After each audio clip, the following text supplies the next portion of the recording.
রাজধানী সহ সারা দেশে গ্যাসের জন্য চলছে হাহাকার। আবাসিক থেকে শুরু করে শিল্প প্রতিষ্ঠান ও পরিবহনে এই সংকট আরো প্রকট আকার ধারণ করেছে।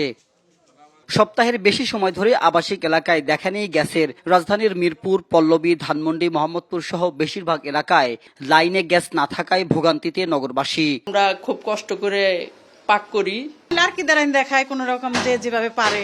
দিনে দিনে গ্যাস সংকট প্রকট আকার ধারণ করায় আবাসিকে গ্যাসের চুলা জ্বলছেই না।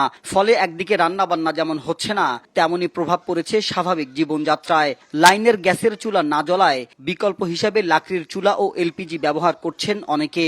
এতে সবচেয়ে বেশি বিপাকে পড়েছেন মধ্যবিত্ত পরিবারের মানুষ। গ্যাসের বিল কতদিন ধরে জমায় রাখছি, বছর পার হয়ে গেছে। সিলিন্ডারই কিনুম নাকি গ্যাস বিলই দেবো? সরকারের বিল নেই, অথচ গ্যাস দেয় না। আবার সিলিন্ডারও সিন্ডিকেট করতেছে, কিভাবে দাম বাড়াইতেছে। গ্যাস সংকটের কারণে এলাকাবাসী একত্র হয়ে অভিযোগ করছেন সংশ্লিষ্ট কর্তৃপক্ষের কাছে, কিন্তু মিলছে না কোনো প্রতিকার। প্রতি মাসে গ্যাসের বিল নিলেও গ্যাস সরবরাহ স্বাভাবিক না রাখতে পারায় ক্ষোভ জানান এসব এলাকার মানুষ। ভাড়াটিয়া থাকতেছে না, যারা চাকরি করে তারা কষ্ট পাচ্ছে, বাইরে থেকে খাবার এনে খেতে হচ্ছে। এই কষ্টটা অনুভব করে আমরা চেষ্টা করেছিলাম, উদ্যোগ নিয়েছি যে আমাদের আঞ্চলিক কার্যালয় আছে গ্যাসের, সেখানে আমরা অভিযোগ করেছি। এদিকে শুধু আবাসিক নয়, একই চিত্র সিএনজি ফিলিং স্টেশনগুলোর সামনেও।